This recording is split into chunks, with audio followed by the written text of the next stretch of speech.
చిత్తశుద్ధి నిజాయితీ ఎట్లా అంటే కొత్త కుండల ఈగలు వచ్చినట్టు తెలంగాణ ఏర్పడినాడు. దారేందో తెలియదు, పైసలు ఏముంటుందో తెలియదు, బడ్జెట్ ఏముంటుందో తెలియదు, బతుకులు ఎట్లా కావాలో తెలియదు, ఎక్కడ మొదలు పెట్టానో పెట్టినాం. సంసారం చదువుకున్నట్టు మన ఇంటి సంసారం ఎట్లా చేస్తామో అంత శ్రద్ధతోని అంత పద్ధతితో చేసి కట్టి ఇందాక వచ్చినాం. పెన్షన్లు ఇచ్చుకున్నాం. నేను పెన్షన్లు ఇచ్చుడు దానికి కథ చెప్తే మీరు నవ్వుతారు. అంతకుముందు 50 రూపాయలు, 40 రూపాయలు, 70 రూపాయలు, 200 రూపాయలు మేనిఫెస్టో రాస్తాను. నేను చెప్పిన ఎందుకు ఇస్తామా పెన్షన్లు అని అడిగిన. దానికి ఒక ఉద్దేశం ఉందా, లేకపోతే వాటికనే ఓట్ల కోసం లంగతనానికి ఇచ్చుడా, ఇది ఏందో అడిగితే ఏంది సార్ నీ ఉద్దేశం అన్నారు. కొంతమంది అనుకోకుండా పాపం విధి వంచితులు అవుతారు. కానీ ఇలా మంచిగా ఉండదు, రేపు యాక్సిడెంట్ అయితే 2 కాల్ చేయలేదు రిపోవచ్చు. ఎవరు ఆదుకోవాలి, ఎవరి బాధ్యత? మన సమాజందే బాధ్యత, మన రాష్ట్రందే బాధ్యత. కొంతమంది భర్తలు చనిపోయి ఉంటారు, కొంతమంది హఠాత్తుగా పిల్లలు చనిపోయి వృద్ధులైపోయి పాపం ఆలన పాలన చూసే వాళ్ళు లేకుండా ఉంటారు. ఇట్లాంటి విధి వంచితులందరినీ కూడా ఆదుకోవడం అంటే కనీసం పప్పో పులుసో 2 పూడల కడుపుండే తిని సపరేట్గా పడుకుంటే మన మోతాదు లేకుండా ఉండాలి. అట్లా ఉండాలి పెన్షన్ అని చెప్పిన. కొద్దిగా మంది పుణ్యాత్ములు కూర్చుండి చింతపండుకి ఇంత, పప్పుకి ఇంత, ఉప్పుకి ఇంత,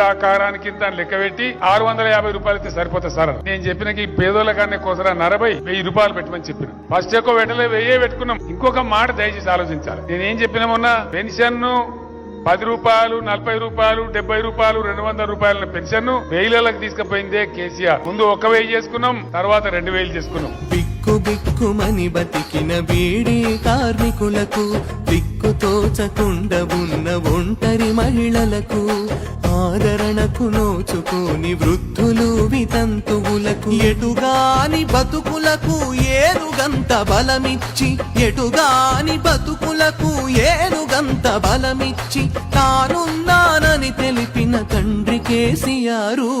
మానవతకు మారు పేరు కేసీఆరు సారు.